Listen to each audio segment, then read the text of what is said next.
Hello and welcome to another episode of Train Sim World 2, where I'm doing my best to drive virtual locomotives without causing major disaster.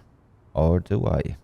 Anyway, before we begin, I'd like to remind you to hit that subscribe button if you haven't done that already, and follow up with bell button to turn on the notifications and stay up to date with my latest content. I would also like to encourage you to join my Discord server, where you can interact with me and other Train Sim World fans, talk about the game in general, share some cool mods, or just chill. You can find link in description down below this video. Welcome back in another episode of our Sandpatch Grade journey, where I'm going through all Sandpatch Grade journey missions. So, in previous episode, we finished Q353 Manifest Cumberland to Willard, and it was quite successful mission. I'm really happy how it turned out. Sadly, I wasn't so chatty during that mission. Perhaps it's because we've been running the same way all the time. But, well, that's the monotony of the missions in this game. The limitations are quite obvious. If the route is, well, pre-designed, then obviously there's not much changes to them. Developers can obviously program some events, like things happening on one of the tracks, and the fact that you have to go through a different track, but they don't usually do that much of those things. And any modifications to traffic would mean that the journey that already takes around 2 hours would take probably 4 or 6. So they are quite limited in certain aspects. On the other hand, it makes for a long journeys possible. If they would design shorter route with a little bit more junctions and stuff, then obviously the players would quickly get bored because of short length of that journey, which was the limitation of old train sim games, where basically everything was in a micro scale. So this game feels a little bit more, or a little bit closer to reality, I believe. And the distances between towns, cities, junctions and stations are much more realistic, or they at least give much more realistic feeling. But the limitation is that if you get on the main track, which is very long, you just drive. You just don't do anything. Control your speed is all you have to do. And while Sandpatch Grade is quite demanding route, if you get the grips of everything, there's basically minimum controls that you have to use. Anyway, right, so today's episode, let's jump into the game window and let's see what today's episode is all about.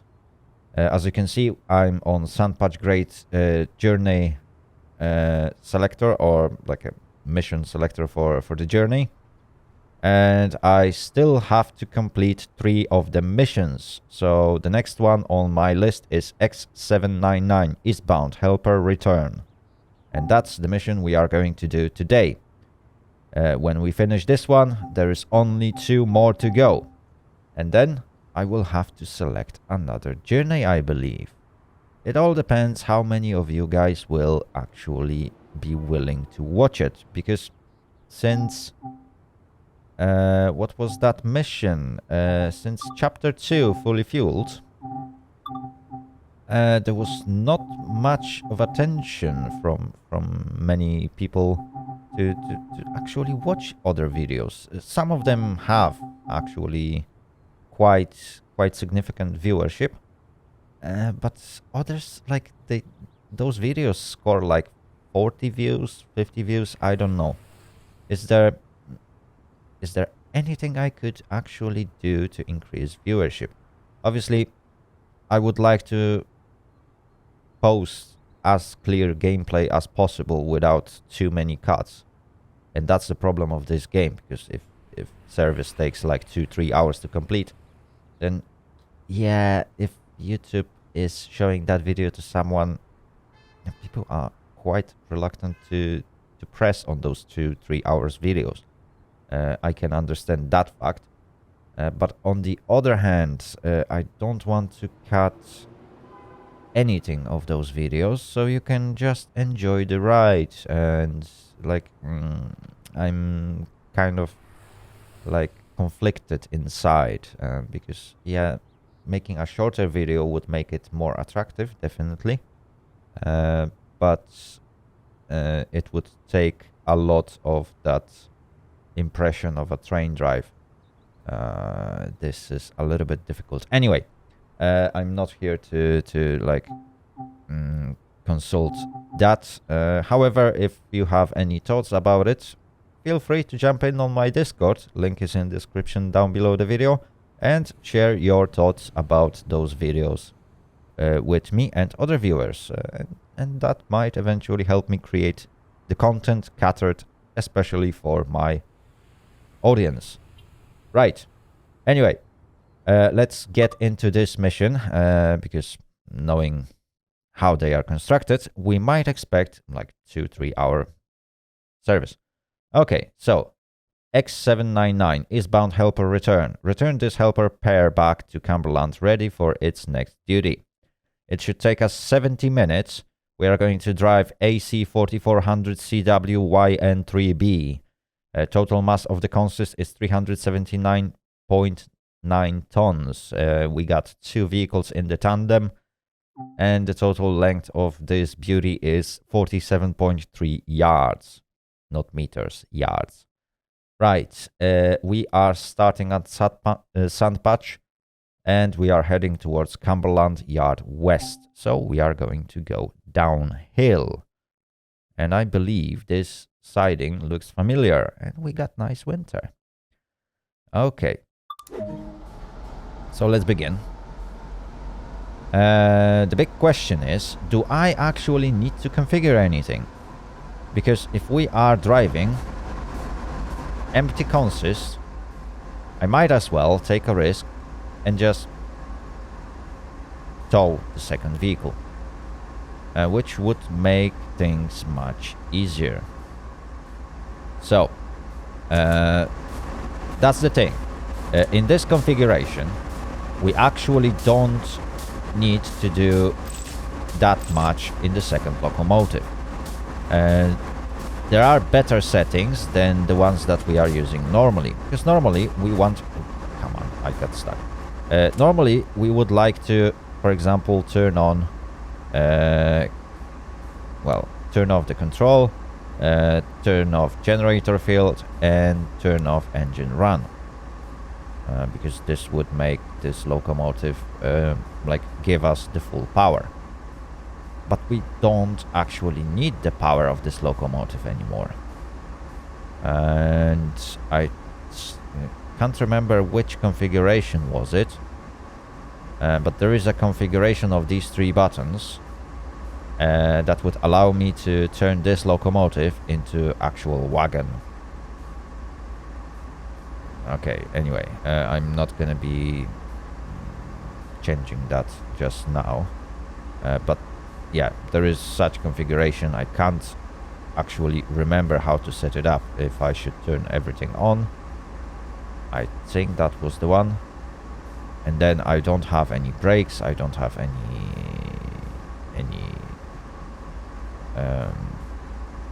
any power coming from this locomotive. But I don't actually need to do that. Right, I can turn radio off. Short hood headlights on. Long hood headlights, they can be off. Distributed power is off, we don't need that. Headlight control, short hood trail, there we go. Number lights, we can turn them on. It doesn't really matter. Okay, as long as we are driving... Of course I don't want. As long as we are just driving like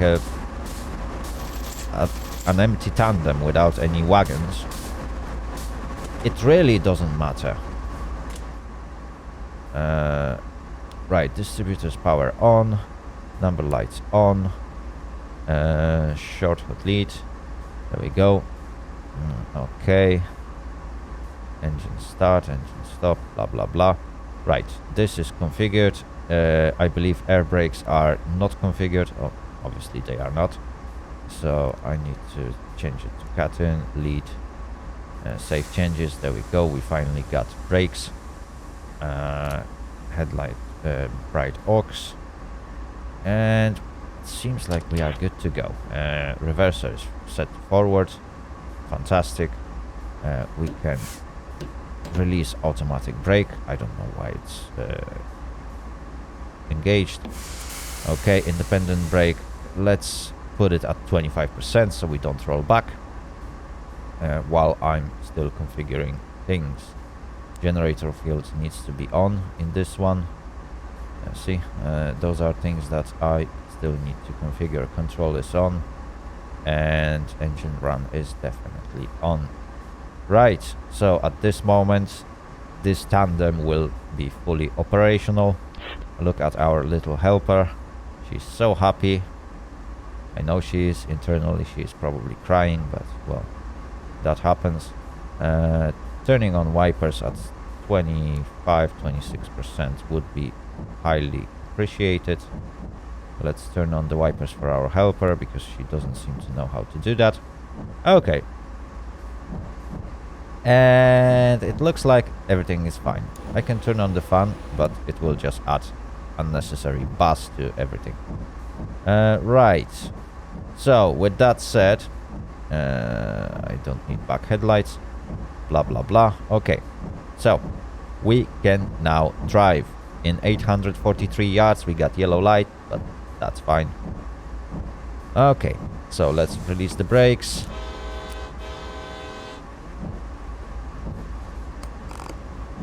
Oops, I am rolling back.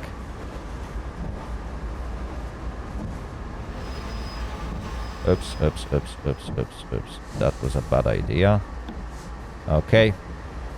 Right, I should have engaged some power before adding, before releasing the brakes, but well, that's my mistake. Let's slowly roll to that signal. And in the meantime, as we are driving, I will just stay in the cab for now. I'm gonna tell you about my today's adventure with recording that video, because it didn't went that smooth as I would expect.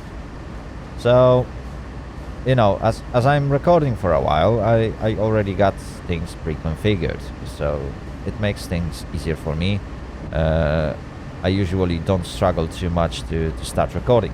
Well, today it was opposite, because it happens to be a day when a Microsoft drops another patch for that magnificent thing that they call Windows 10 to be exact. And they messed up. They messed up as always, as expected. They completely changed the configuration of my sound settings and sound devices to be exact. And when I turned on the game, I realized that I got no sound output from any software. And boy, this was a ride. I spent nearly 3 hours trying to bring my sound devices back to work as they should work for recording and streaming. And it was a massive disaster, I'm telling you.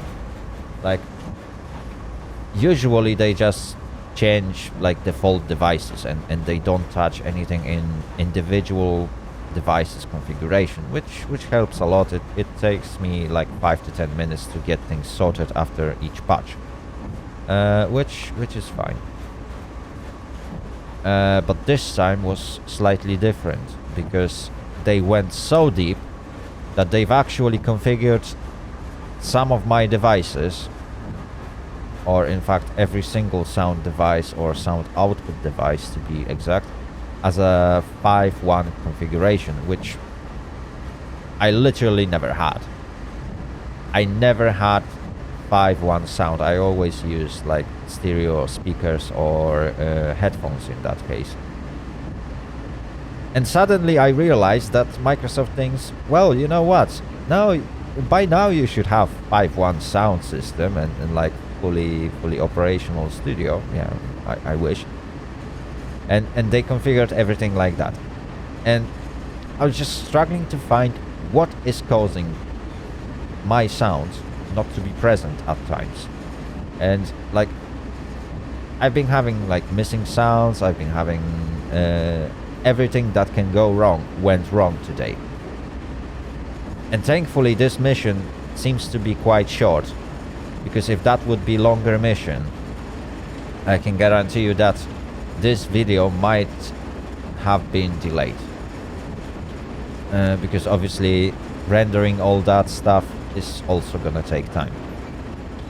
And speaking of rendering, I will probably encounter some more issues.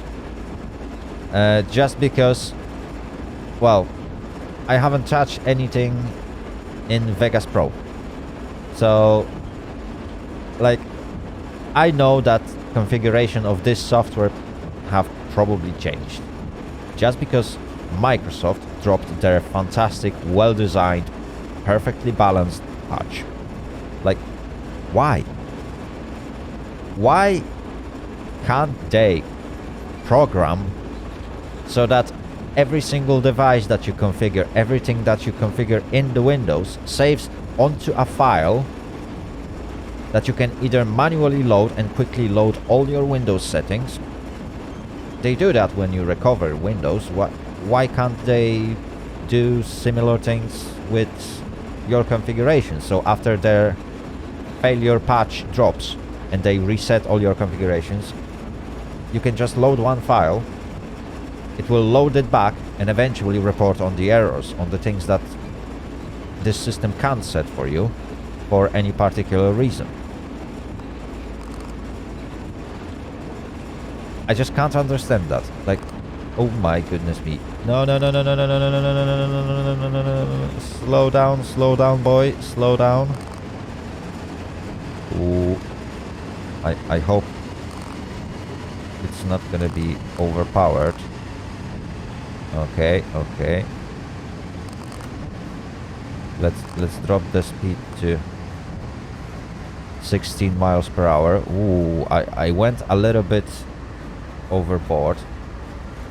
I completely forgot that I'm on the wrong track, and there will be a speed limit of 20.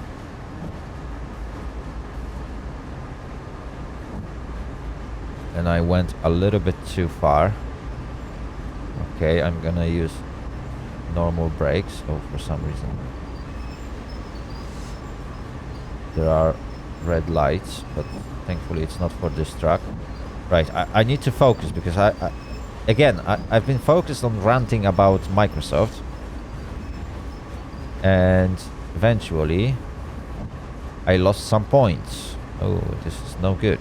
Hopefully it won't cause me to get like silver medal for this.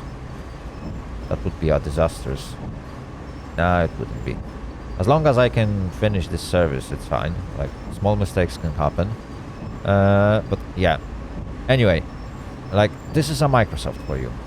Literally. Like, these guys made a fantastic system. I'm fully happy with Windows 10, don't get me wrong. But for some reason they can't get simple things done correctly. I really wish they could actually like do something for end user and allow him to save configuration in a way so that when the patch drops I can load this configuration and things will just work. I don't know, is it that much to expect for them to actually create like a script in each of their Genius software that will create a configuration file for itself, so you can just load a profile or a global configuration file that will let you like load all the profiles that you've created, which is helping everyone because they can drop patch with broken settings and all you have to do is to remember that after every patch you have to press like or configure one thing and everything will go back to normal. Nothing will change. Because the system will just load all the configuration files and you'll be good to go. But, well, again, we're talking about Microsoft. So while they do some things right, that's why Microsoft Windows is so popular system right now, because they did things right in the past, and right now they can benefit from the fact that many users are using Windows because it's easy to use. It's unlike Linux, which, even though same as powerful or even sometimes more powerful than Windows 10, like it's really tough to use, because if you don't know any coding, then Linux is definitely not an operating system for you, because it's like an advanced system, or at least, well, advanced in a way of how you have to handle it in order to make things work. You can make more things work in Linux, don't get me wrong, but in terms of like plug and play and that functionality, unfortunately nothing beats Windows, and that's why I choose it. Same goes to things like graphics cards. For example, many people are usually fighting between like NVIDIA users and AMD users. Pretty much similar goes to CPUs, yeah. Like Intel-based CPUs and AMD-based CPUs. Like, there is that constant argument, which one is better? And the fact is, they are both fantastic. The thing is, they both work slightly different, and it's catered to different type of user. When it comes to Ryzen's, I'm not the greatest fan of them, mostly because those are more powerful CPUs when it comes to workload, especially, or workflow, which helps content creators, like for example me. Because yeah, those CPUs would change a lot, but I still chosen Intel-based CPU because it's basically plug and play. You just shove it into your PC and it just works from the box. While Ryzen CPUs have that bad tendency that they are quite picky when it comes to other equipment plugged into your PC, and that is very apparent. I always struggle to configure Ryzen-based CPUs, PCs, and it's like, it's a massive disaster, and you constantly have to tinker with things. If you stop tinkering for a day or two while using this system, you might find yourself in a situation when you just start a program that should easily work on your PC, and it just crashes the entire system. Because why not? I don't know. Maybe it's just my tough luck with Ryzen's and stuff. But same goes to AMD graphics card. Holy moly! I always struggle with them. And while right now, when the new gen was coming out, like I knew that both graphics cards from both NVIDIA and AMD will be very powerful. Those will be fantastic cards, and I wasn't wrong. But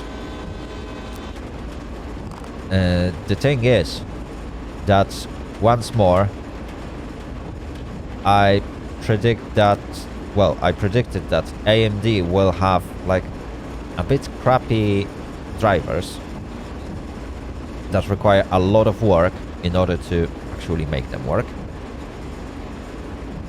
And at the same time, NVIDIA is having their fantastic drivers that are just plug and play. You just install them, and there's not much configuration that, as an end user, you have to do in order to make this card work. And that's how it works. Obviously, you can still go quite deep with the configuration of both NVIDIA and AMD and push those cards to the limit. Yeah, you can do that. Same goes to CPUs. But with CPUs, there is a slight problem, and that's where AMD is much better than Intel. If you want to overclock your equipment, AMD gives you full freedom on any version of the card you buy. So if you buy cheaper version or like less powerful version of their card or CPU, AMD gives you full freedom to push it to the maximum limit, even if you have to burn this card. Yeah. Obviously, if you burn it while tinkering with the settings, they don't give you warranty. But if you know what you are doing, you can squeeze out extra performance out of every equipment you buy, which gives you better value for money. And I'm totally fine with that. But sadly, Intel and NVIDIA doesn't give you that choice. They do release a version of their equipment, which is usually the most expensive version and the most powerful version, that allows you for extra tinkering, so you can also push it to the extra limit. But obviously you have to like look deep into your wallet and ask yourself a question: do I really need that? Because it's very expensive. So those are differences between companies. Some people will prefer AMD, some people will prefer Intel. I've chosen things mostly because of how they work out of the box, not how they can work if I would do things perfectly correctly. But well, I don't have anyone to actually tinker with my equipment while I'm, for example, recording or while I'm busy with something else, and I struggle for time, and spending like 6 hours a day or 6 hours from now every now and then to configure your drivers is definitely not something that I would like to do. Right, anyway, let's get back to driving. We've been focused. As you could see, I'm trying to control my speed. I'm doing so using dynamic brake, which I'm getting more and more used to. And so far, the results are fantastic. Thanks to the fact that I'm driving a consist without any wagons attached to it, it's really fast route. Because speed limits that apply to my locomotives are very different. I got much more control over my equipment, and I can just smash it at like 40 miles per hour. Obviously, I need to get ready because speed limit is going to drop. So let me just, well, maybe not slow down just yet. But yeah, all I have to do is to basically change between gears of dynamic brake and keep my speed under control. In 2 miles I will have to slow down to 35 miles per hour. But so far things are looking very promising, and it looks like this might be very fast route. It will be quite boring service for some, for others it won't. I'm just gonna leave it like as it is. I will stay in the cab for entire duration of this route. We can actually travel on Sandpatch Great Route, in fact, at very high speed, which is nice. It's not very often that we can reach that high speeds in this area. Usually we pull some wagons, and at this moment we would have to drive at 25 miles per hour, because for some reason developers decided to program lower speeds allowed on this part than they are usually. The signs are mostly saying 30-35 miles per hour, while the actual speed limits, as you probably noticed, are oscillating around 25. So definitely developers needs to fix that, but probably they won't be going back to this route anytime soon. Especially that they are busy releasing new DLCs that will make them more and more money. Because that's how the business works, isn't it? Like, it's funny how sometimes you release a faulty product and then you don't really have time to go back to it and fix it, which is a problem of many companies. Obviously, some of them will designate like 1 or 2 guys to actually do that fixes. But again, fixing things that you've already sold is not bringing you any more money, because why would it? Nobody would pay for like fixing something that you broke in the first place when it comes to software. Obviously, some of the companies are going a little bit ahead, and like Adobe, for example, which is selling their products in subscription-based system, they just don't care, because they release patches, and you are constantly paying to get those patches, which is not exactly things I like. They got really amazing software. I've been testing some of them lately, but the price it's not for my wallet yet. I'm not gonna lie. I might eventually make a switch at one point in my life, if I will see that Adobe products are indeed far better. But at this moment, yeah, paying that $20 or $30 a month, I can't remember exact price of Adobe, of that Adobe set. It's like too much. Mostly because my YouTube channel is making me absolutely no money. It's in fact one huge investment at the moment. So obviously having no income from what I'm doing and paying to do that constantly is not exactly something I can take at this moment, even while having a full-time job. Mostly because my full-time job is not actually making me a lot of money. But well, if things like that would be free, I wouldn't have to worry about it, isn't it?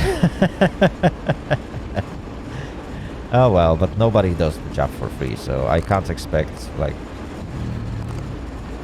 free electricity. I can't expect free housing or stuff like that. Nobody can expect that, even though many of those things are on the list of basic human rights.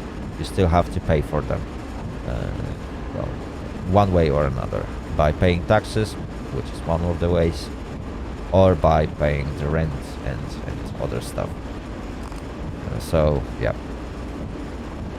I guess that's how the life works. Oops. Yeah, right, I'm starting to mess up the buttons. Oh, I need to slow down even further.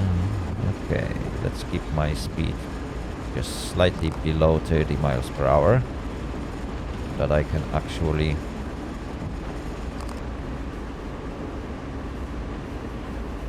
drive through those locations at the correct speed.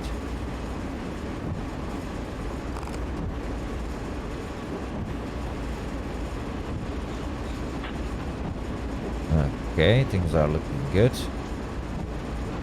And slope is not that great, which is good.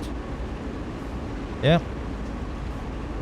Right, where did I end it? Yeah, so I eventually configured that thing. But I started to record many hours later than I planned. So definitely rendering this video today might be tricky. I might have to leave my PC on while I'm at work, which is not exactly something I like to do. I do it when I render one of those like 3 hours long videos, because rendering duration of those is like 8 hours on its own. So it fits perfectly during my work time. When I get back home, everything is fine and dandy, and I'm ready to send my file to YouTube. But when I'm doing like a 30 to 60 minutes video, I usually try to render it while I'm still using my PC, so that I can actually turn it off properly when I'm not using it. Oh well, maybe one day I will have a second set that I can use only for rendering, install a CPU that is, well, perhaps even less powerful, but will allow me for constant use of the equipment.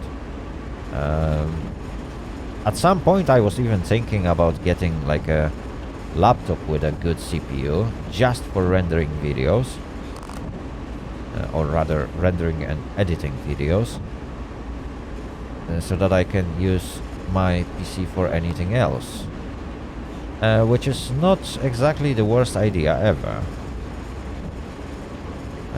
The problem with that is, well, affording that laptop is gonna be a bit too expensive at the moment, even though such laptops are not particularly the most expensive ones. They usually don't have the greatest graphics card ever, if they do actually have any, because, well, they still have to have some, but that Intel graphics card that you get built into every single laptop is definitely far away from, well, any sort of comfort, even while watching your empty desktop. But, well, Intel still claims that they do have some power. I think they recently announced or released a version of that. I don't know, it's built into CPU graphics cards, is it? That is technically capable of gaming. I'm kind of skeptical about it, but I've heard there is such thing. I'm not sure if it's a separate card or if it's built into CPU as they always do. But yeah, it sounded funny to see that Intel is aiming for gamers, while they usually couldn't handle even like Microsoft Windows in idle mode. So yeah, it's kind of funny. Anyway, we are getting there. How far we are? We still got 15 miles to Cumberland, but that's mostly because we are traveling in that valley, which is going around the mountain. So we are actually not getting closer in a straight line. But that will quickly change as we are actually moving quite fast. I've already went past the tunnel, if I remember things correctly, and we should be, oh no, we are just about to pass the tunnel, so I was wrong. I don't know where my brain is today. Anyway, yeah, with passing this tunnel, we pretty much reached like halfway point, I'd say. Yeah, it's around halfway. It's gonna take us perhaps 10 minutes before we reach Hindman, or Heyman, or Hindman, whatever that village is named. And from there we got those massive 50 miles per hour speed limits, or they're gonna go up to 70, I can't remember. If we are using only a tandem, I think they will be at 50. Yeah, but we will be able to absolutely smash it, and it doesn't really take long to travel from Hindman to Cumberland. And I think the longest part of that route, or of that remaining part of the route, will be entering Cumberland Yard, which requires us to travel at 15 miles per hour, which is quite low. But well, that's the maneuvering speed for those locomotives, at least according to what Dovetail managed to research. I'm not a specialist about CSX, so I can't tell you what are speed limits on typical yard along Sandpatch grade. But yeah, it might be true. It might be true. It's not that they do terrible job at everything. Definitely tutorials. Oh my goodness me, they are absolutely terrible at them. But other than that, yeah, they seem to be doing quite good job. It's quite decent. When it comes to graphics, oh yeah, those games are absolutely fantastic. As you can see, like, wow, I'm still amazed how this game looks like. It's absolutely the best looking train sim game on the market at the moment. And so that's definitely one of their selling points. The other one is the fact that it's a rail sim that's released on the consoles, which is not that typical, at least in my opinion. Those games usually require high level of like simulation, and the consoles are, well, they are powerful, don't get me wrong, but the absolute dominance of consoles, in my opinion, have ended a long time ago. There was a time when, like, I think Xboxes and PlayStations were much more powerful than most powerful PC you could assemble or get from the parts that were available on the market at that time. But those times have long gone, or are long gone. Like right now, yeah, new gen consoles, they do have some juicy stuff inside, but I wouldn't say they are anywhere near as powerful as like proper high-end PC. Which means that PCs are still on the lead. Obviously, buying a high-end PC or high-end PC is definitely much more expensive business than buying a console, which, wow, new consoles are dirt cheap. I'm not gonna lie.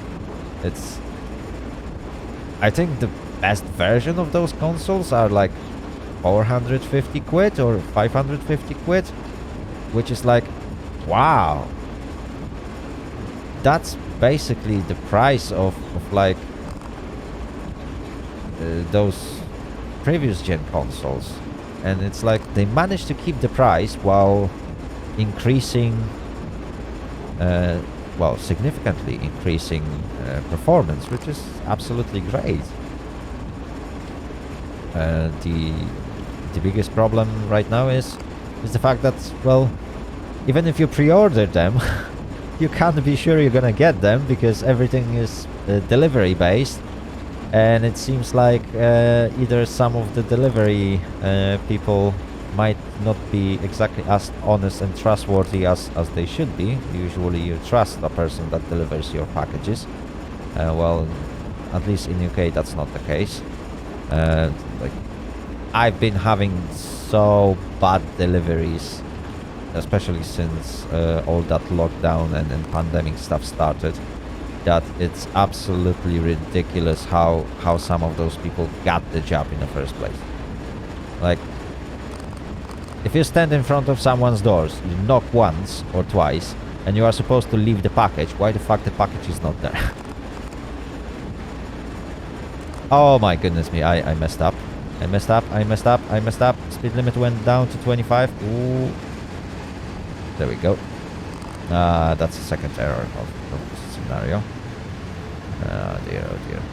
Yeah, I had those situations plenty of time when the courier thinks that it's a proper way to knock to someone's door and immediately turn around and run away. Because, well, the delivery is technically made because you knocked once and didn't give like a customer a time for reaction to actually get to that door and open it. Like, let's be reasonable. I know that flats in UK are not particularly the biggest places in the world, but don't get me wrong, like, I'm not gonna do a mad dash from my bedroom just because a courier is in a hurry. Like, you took the job, you know what kind of risks there are, and you should realize that every single depot, like Amazon or whatever the shop is, if they are selling the products, they want to increase the output.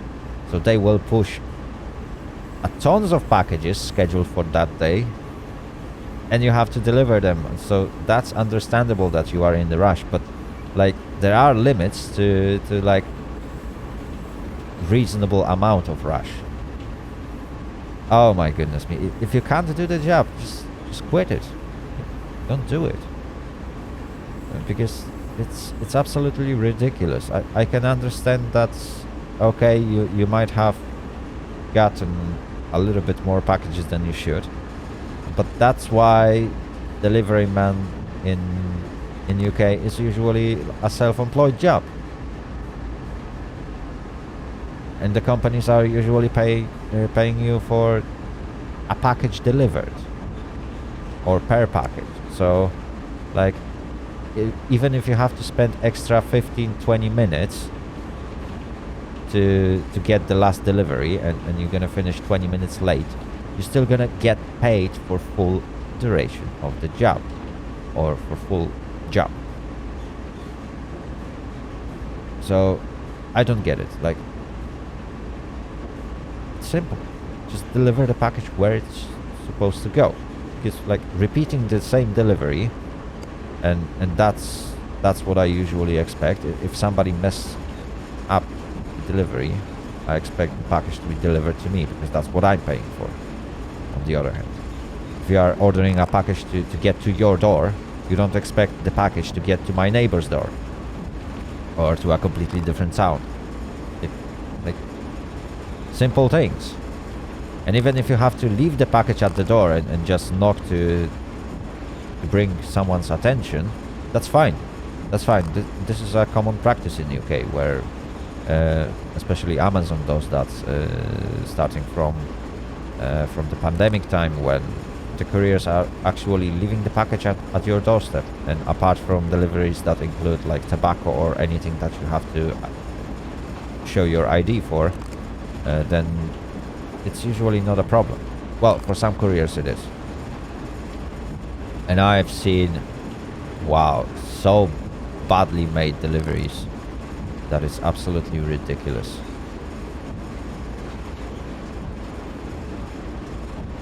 Anyway, let's change the topic from the deliveries. It's like, oh, yeah. Right. Speaking of the current situation, it looks like UK is about to start reopening. I think it was yesterday, or can't remember exact date, but yeah, like recently the government started to announce like their genius plan to actually reopen everything, which is quite ambitious.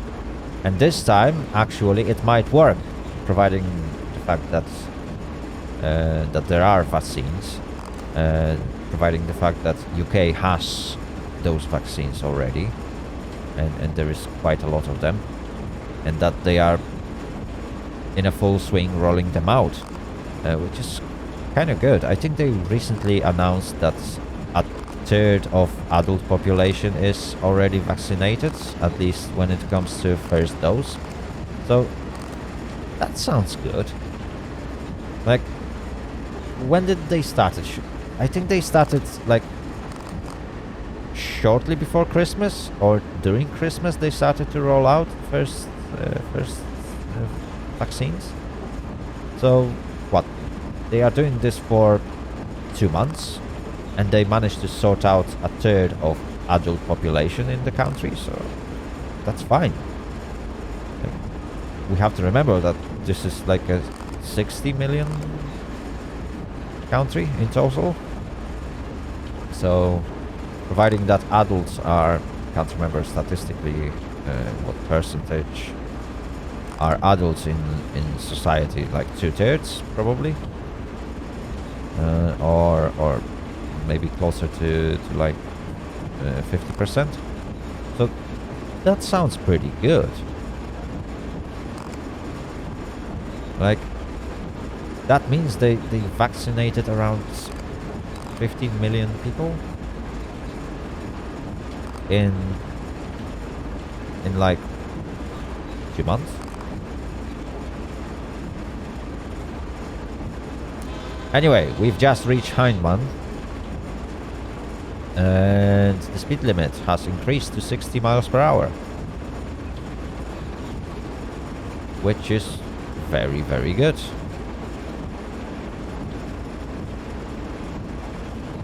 We can now smash it. Yeah, we should get to Cumberland in no time.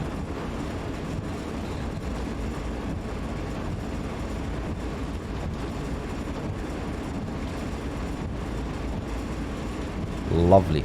Oh, we got another whistle board. Speaking of whistle boards, I think I missed some of them. I tried to pay attention to what I'm doing while going on my runs, chats, or whatever I was doing, like commentary, I guess. But yeah, I think I missed a few. Right now I need to be focused because there is much more of those on the way. Okay, let me just introduce a light braking to hold my speed a bit. Okay, that sounds good. Perfect.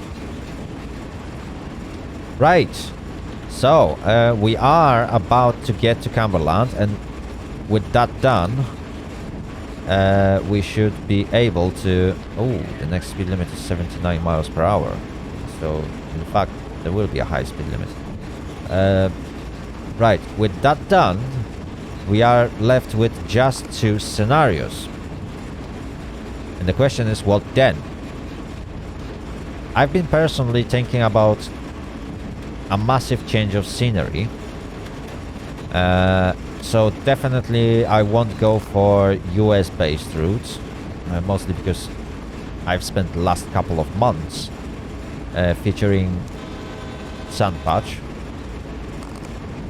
and obviously we can't always like do American routes only. And I've been thinking about either UK or Germany. There is that fantastic high-speed ICE route, I can't remember its name, that was built into a base game, and perhaps we could give this one a shot. What do you guys think? What kind of scenery I should feature, or should I put this to a vote on my Discord server? I sadly can't do voting on YouTube, so I'm afraid my Discord is the best place to go for if you want to do some voting, and that's exactly where I'm gonna post any votes. But hearing your thoughts in the comments would be highly appreciated. If you guys think I should put that into a vote, that would be great. Or if you perhaps think that I don't know, if the comments will by vast majority say a specific route and I happen to have that route, I might do that, but obviously I'm limited to what's in the base game and what's in DLCs I got. And I think I got that, how was it called? Oh my goodness me, Classic Collection? No, it wasn't Classic Collection. Oh my goodness me, it's basically a set of remade scenarios from previous Train Sim Worlds. Vintage Collection? Can't remember how they called it. It had that weird name. So yeah, I got this one, and that's basically what I got. So there's just a few routes. If you want me to list them, I definitely can. ideas of vote on Discord, but on the other hand, not every single one of my viewer is on the Discord. Some of them even declared that they are not willing to do that, which is not the most happy thing ever, because it makes things like voting, which I really like to do, not particularly available. On the other hand, putting a vote on YouTube itself, which I will be which I will be able to do after I hit 1,000 subscribers, because then I should gain access to that community tab, which will allow me to do some voting. Ooh, I need to slow down really fast.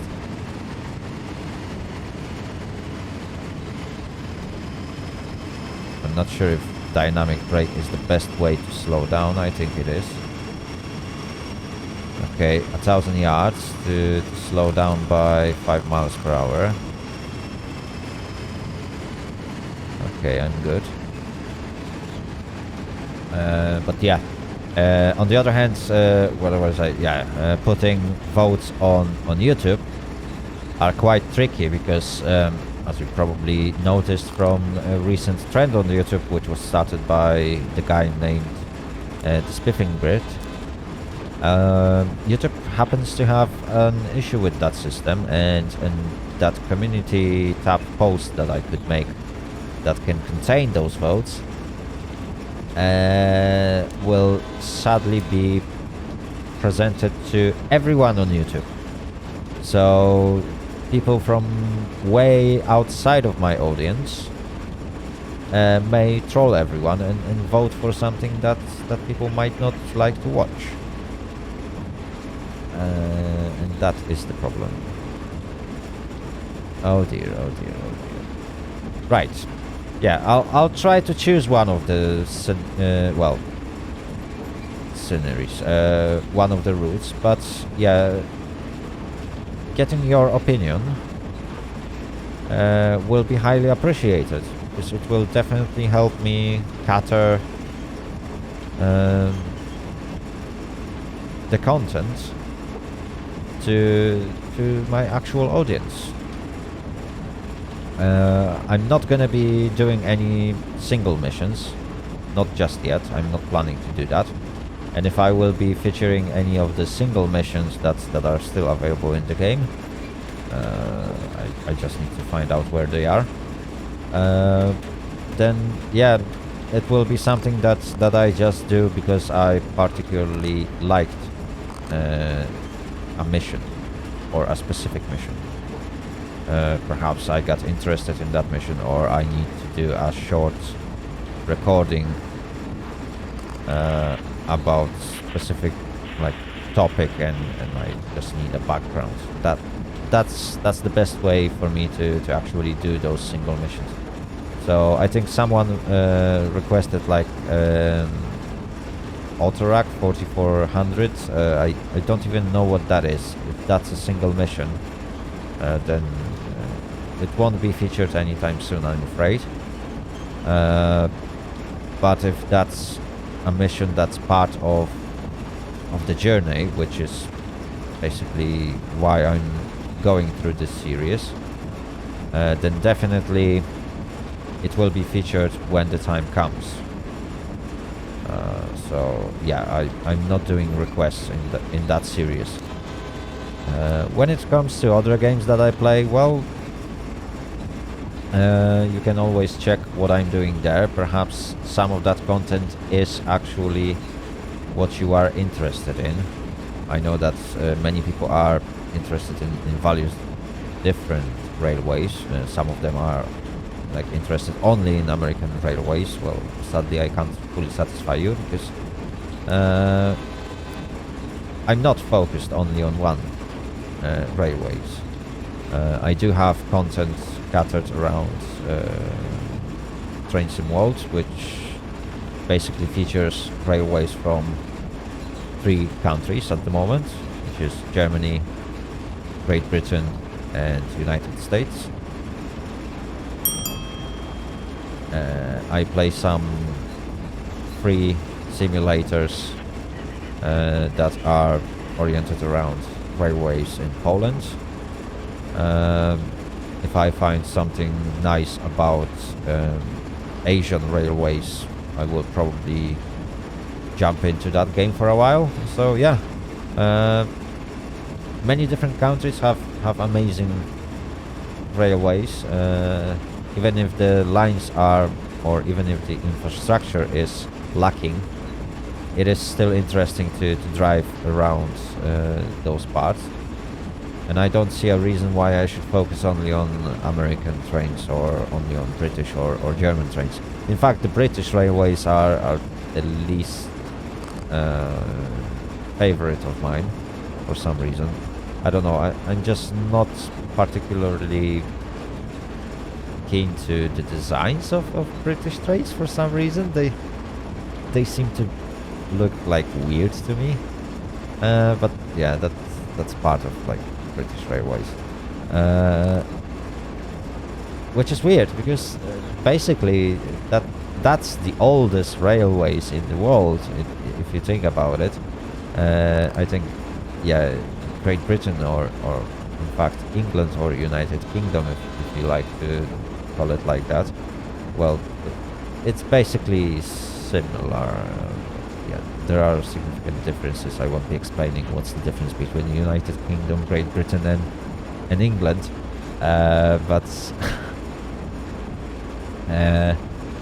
but yeah, basically that small island is the first place in the world where railways actually been built and used. And the oldest railway in the world is in fact located quite close to where I live.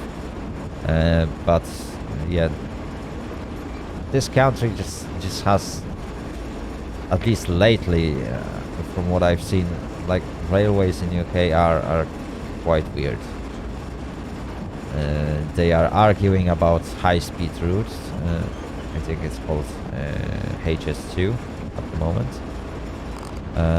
because it's obviously expensive project and everyone wants to grab those money, and no one is actually willing to provide a quality service. And providing how expensive it is to travel by train in UK, it's kind of sad, because yeah, it definitely an argument that high-speed routes in UK will be very expensive. Yes, it will be very expensive both to build, because obviously building some high-speed route along entire country is definitely not a cheap project. But on top of that, like traveling with those trains will most likely be quite pricey,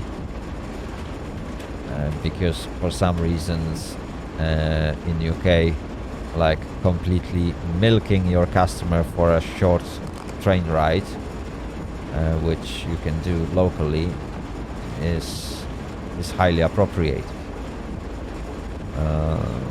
But maybe it's because of how companies in UK obtain the licenses for actually traveling along specific routes, because like they need to like negotiate with the governments about the contracts and where they can actually drive. So if a company has like a very short route, they will obviously want to like milk as much as possible from the customers, because they need to keep all those trains running. While on the other hand, the operators that can like set the routes nationwide are probably having a massive advantage here. And obviously if you can make a lot of long routes that are very popular for the customers and lots of people want to travel, you can keep a local travel prices lower, while at the same time you can like get that extra money from those long routes that you are operating at. I don't know, maybe that's the case. Uh, yeah, it's absolutely ridiculous that sometimes the prices, when you look at them and you think, holy shit, that's just 20 miles of ride, and they are charging you like around 10 quid, I think. Can't remember the exact ticket price. It's been a while since I've been traveling by train, because obviously since the lockdown I'm not traveling to Manchester that often anymore. I used to travel to Manchester at least once a month, so I could keep track on how expensive it is to travel from where I live. And I know that, yeah, it cost me around 8 to 9 quid for a day ticket, which wasn't bad. But if I would like to go a one-way ticket, guess what? It costs exactly the same. So there is a bargain ticket, obviously, if you can pre-plan your journey. But imagine traveling to London, where some companies were selling those bargain tickets. If you are planning to go to London for like 2 hours and then come back, then yeah, that's a great idea. But if you are planning to visit those parts for a vacation and stay overnight, then obviously you don't really buy a return ticket. You buy a normal ticket, and that normal ticket is at the same price as a return ticket, which basically defeats the purpose of the thing, isn't it? And like, yeah, that trip could easily like cost a lot. It is very pricey. But well, it's also the reality. On the other hand, people on the railways in UK make quite a lot of money. I'm not gonna lie. I really wish to work on the railways here. Just like, I think train driver can do as much as like almost 60 grand a year, which is a lot. That's a lot of money. But on the other hand, yeah, it's not that hard to get this job. Well, it's not that hard. Obviously, apart from probably, as I would expect, some health requirements. I think I've read that you need to have like specific grades on your A-level exams, or what was that? Yeah, I think it was A-level exams. How were they called? GCSE. Oh, there we go. Yeah, so you need to have specific grades on your GCSE. I think they require good grades on maths, English, and one more specific thing, which is not bad. Like, I think it was at least C that you need in order to get a chance or get into even ground with other candidates. And then obviously if the company hires you, you're gonna get trained on what you need to do, and you can basically within some time start driving a train as a train driver. At least that's what I've read about. I think there's a government website already with like specific guidelines for specific jobs, which is nice about UK. You can actually read what you need to achieve before getting the job. But yeah, obviously there is also a background check, like a deep background check required for this, because it's a very essential job. Nothing that I wouldn't be able to pass. The problem is that pandemic is definitely not helping me with this. But in the future, I will definitely be aiming to perhaps get a job on the railway. It might be fun. It will definitely be fun. And perhaps much more profitable than my current job. But on the other hand, it all depends how the YouTube thing will work, because obviously if my YouTube will suddenly start to record high audience and if people will be watching my videos, then there is no need for me to become train driver, so I will be able to live for the money that I can make on YouTube, which will in exchange allow me to make more and more content. So yeah, that's all dependent, but yeah, I was thinking genuinely about sending an application at one point, and eventually try to become a train driver or get any other job at the railways in UK. It would probably mess up my schedule, which is one of the parts about my current job that I like, apart from relatively, well, maybe not the highest pay. While it doesn't pay a lot, I got stable schedule, Sunday to Wednesday, night shift, and I like it because I can plan things ahead. Obviously on the railway, yeah. Yeah. You might not get as comfy, because working on the railways is definitely a bit of a sacrifice. You need to make sacrifices, and you need to be ready to make sacrifices when it comes to your free time.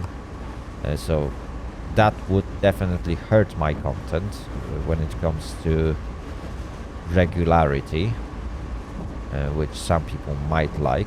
That I'm trying to pump out regular content, pump out like something that you can expect every week. That probably wouldn't be the case if I would get a job on the railways, because obviously I might get a service like on the days when I'm usually recording, or I might not be able to come back home for the night, depending on what kind of services I would be running, or what kind of job on the railway I would be doing. So again, it would definitely hurt my schedule at one point or another. Obviously, not always, but yeah, that's the kind of job. But on the other hand, it would probably create those nice stories about railways. Ooh. My goodness me. For a second I went over.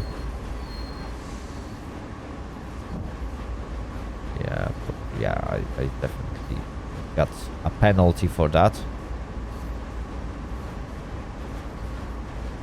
Oh dear.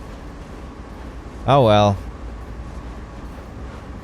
It was just slight speeding, not a big deal. I just need to stop at location in 2 miles and we're done. I don't even know how long it took us. 1 hour and 13 minutes. That's how long the recording is at the moment. So yeah, that's one of the missions that are actually properly predicted. Because yeah, definitely I was able to reach my goal within the time limit.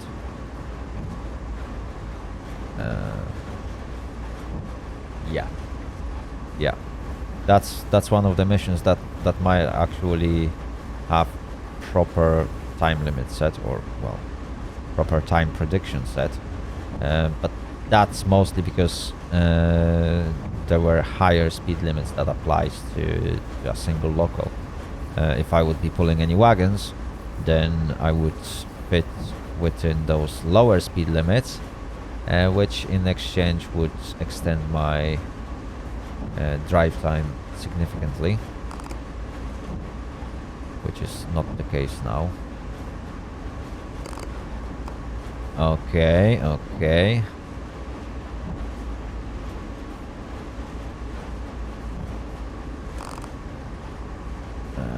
will just use dynamic brake to keep my speed in check.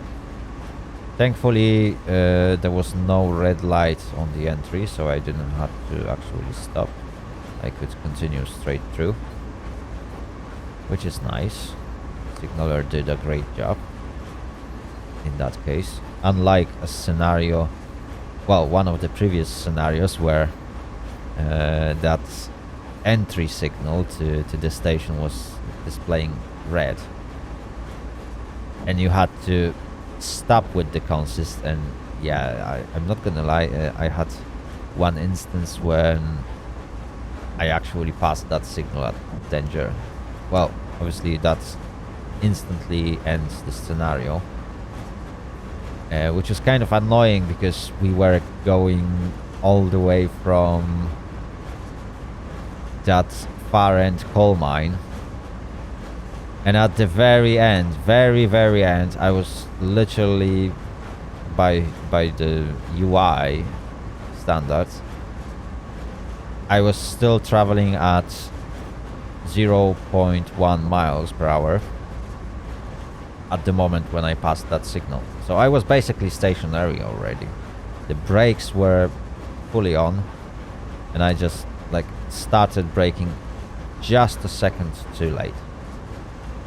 And literally my cab just reached the point where you are about to pass the signal, and the game registered that, yeah, you passed the signal at danger, sorry mate, you have to repeat the whole scenario. And I was like, no! It was absolutely terrible. Thankfully, yeah, since then I've been a bit more careful when it comes to slowing down. That's why I still keep that helper about the next signal on. It's mostly because, yeah, first of all, I'm not a specialist when it comes to reading the signals in US. So some things seem to work as I predicted that they're gonna work. But the others seems to, yeah, sometimes they feel weird. Besides, it's much harder for me to predict signals. Maybe because like the signaling system, yeah, it is very simple. Like you got green, yeah, smash it. You got yellow, okay, watch out, something is not okay. You got second yellow, oh, you have to definitely watch out, and then you get red. I think that's how it works on this particular route, at least, and I hope that it works like that on every single American railway, because otherwise I will have it wrong. British Railways, yeah, they also have like 7 or 8 aspects only, and there's not that much. While, yeah, in contrary, on Polish railways, if I remember correctly, there were 18 aspects that can be displayed on the semaphores, and we are talking about only one type of semaphores, because they got several different types of semaphores. So yeah, that makes things a little bit more complicated in terms of signaling, but when you learn how to use it, it's wow. It's like I would turn on all the hard elements in this game and turn on like automatic driver. That's how you feel traveling on Polish railways when you understand how to read those signals, because signals are telling you literally everything. They provide you with so much information in that simplified form of like 2 or 3 lights, that you basically know what's going to happen, exactly know what's going to happen. So their signals are divided between like 2 sections. One section is telling you what to do on this signal, or what are speed limit requirements on this signal, and the other one is telling you what kind of speed limit you will have on the next signal. So basically you can predict. Also, if you know the rules, then the rules also state how far away from each other those signals should be, depending on kind of route that you are traveling. So if the route speed limit is at a specific is at specific speed, then you know how far the next signal will be, which again helps you predict where do you have to stop. Even if you don't know the route, if you know the rules, you can successfully travel along Polish routes without any additional training. But that's their approach to the problem.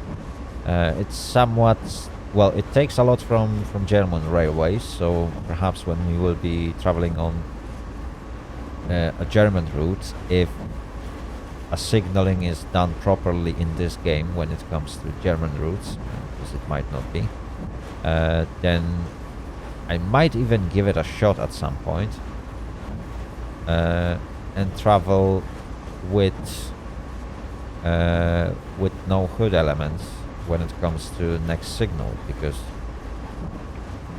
if they got similar signaling to Polish railways, and I know that Polish railways took a lot from German signaling at some point, then I should be able to read those signals. So yeah, I might eventually take that risk. But those systems are not present on like American railways. At least I haven't seen such thing. There is definitely, like, some of the aspects have like specific speed limits attached to them, but I'm not fully familiar with that, and I'm a bit dumb when it comes to reading those signals. When it comes to British railways, again, I know they do rely on like static signs, and same happens to every other railways.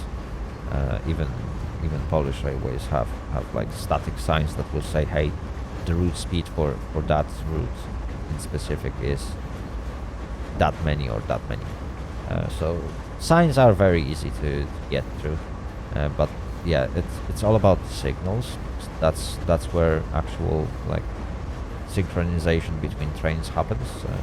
It's on semaphores and signals, and yeah, signals are, well, at first they seem very complicated, but when you learn how to read them, it's absolutely deadly simple. I'm telling you guys, it's like I feel so confident traveling along those routes. That's, wow, it's absolutely amazing. I don't get that much confidence traveling in Train Sim Worlds, even though I'm playing Train Sim Worlds longer than I was playing, for example, Train Driver 2, which is one of the Polish sims that I play. So yeah, definitely like that approach of, if you know the rules, you just can't be wrong, is very interesting. Anyway, we got just 1 mile to go. Then all we have to do is to stop and, well, finish this scenario. Hopefully I'm on the right track, because I wasn't really paying attention to that. Yeah, it looks like I am. So all I have to do is stop at the end of this siding. There we go. So it's not far away from here. And I should be good to go. I can basically let the train roll. There's not much that I have to do. It's, yeah, really nice and quick route. And surprisingly, I managed to spend all that time talking about some various topics. Yeah, I was about to say something different, but I held myself. I think I'm a good boy. Right, we're almost there. We're almost there. It took us, well, nearly 1.5 hours since I started recording, and it's only because of that slow speed that I can't finish this scenario, because I'm basically at Cumberland already, and, well, if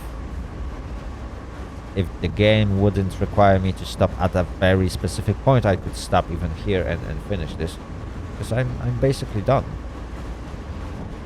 I just reached my destination.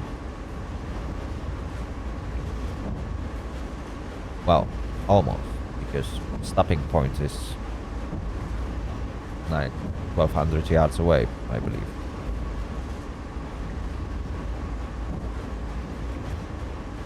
Or around 1,200 yards away. Right.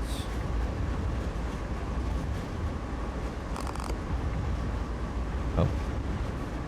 Okay, let's slow down a bit.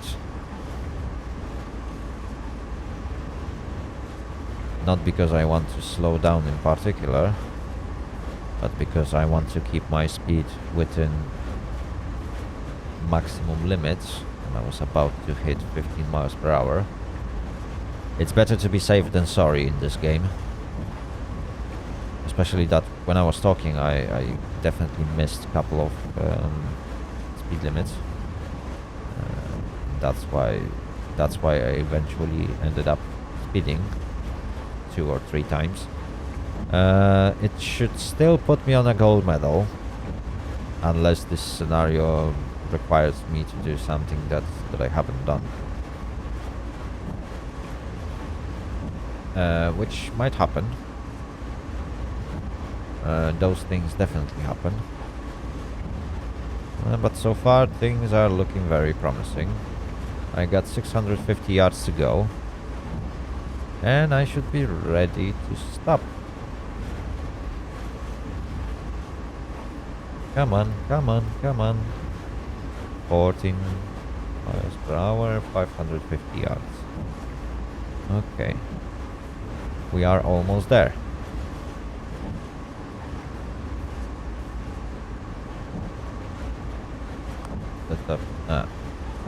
I don't know why, but dynamic brake in this game seems to be very sensitive.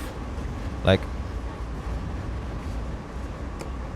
even adding the throttle, just a short press of the button literally puts me on gear 2 almost instantly. It's really hard to hit that point where I'm getting on a first gear just to push my train forward. Especially when you travel like without any wagons, that's more than sufficient. And even if you configure the consist right in many cases, like if you can get your train rolling even at a slow speed on a gear 1, that means you've set everything properly and you have more than enough power to actually get yourself to your destination. Okay, we got 100 yards to go. I think that's a perfect spot to very slowly start braking. 50 yards to go. Okay.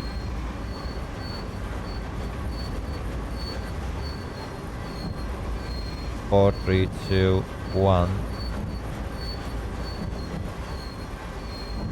Beautiful. Okay. 10 yards too far, but stopping place was pretty good. And there we go. Gold medal. And I've reached level 21 as a driver, level 14 for Sun Patch grade specifically, and level 9 for AC 4400 CWYN3B. I'm not sure what those levels give you, actually. I've never researched why the game is giving you levels for that. Perhaps I can get some cool perks like automatic driver, or maybe, I don't know, nitro, or... Can anyone explain it to me? Because I've been playing this game for quite a while, and I don't seem to know what those levels will give me, actually. Like... Okay, for locomotives, I believe it might be like, or I could actually assume maybe different liveries if developers have put any. But for a driver level, does that unlock me any sort of, I don't know, extra routes? Or maybe Sun Patch grade that would unlock me extra scenarios? I don't know how this works.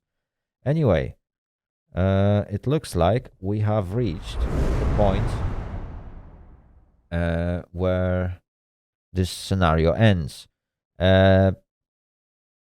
Sadly, I've been so busy talking that I forgot to take a screenshot. So I will probably use something else as a thumbnail. I still don't know. Well, by the time you are watching this video, I definitely have selected some thumbnail. But yeah, I think I got some winter-based screenshots. If not, well, I will have to make one. Right, guys, I hope you enjoyed this video. We are still well, we still got 2 more scenarios to go to finish this journey. As I mentioned during this video, I hope that that you will jump in on my Discord. Link is in the description down below the video, and help me choose another route to feature. You can obviously leave your comments down below. I'm more than happy to hear your thoughts in here on YouTube as well. However, if I will be making any sort of votes in regards what to do next in that series, then this will happen on my Discord, sadly, because I can't do it on YouTube. It was all explained during the video at one point, and well, I hope you're gonna respect that. Right. Anyway, thank you very much for watching. If you liked this video, give it a massive thumbs up. It really helps my channel grow. If you want to get informed about my new content, hit that notification bell button. However, in order to use that notification bell button, you should first subscribe. So yeah, do that now. Just press it. Yeah, there it is. Like bottom right corner of the video, there is that small button. Yeah, that will help you subscribe. So subscribe, get that bell on, and well, don't forget to share your comments down below. I'm more than happy to hear your voice. And well, have a great day and see you all later. Later. Out.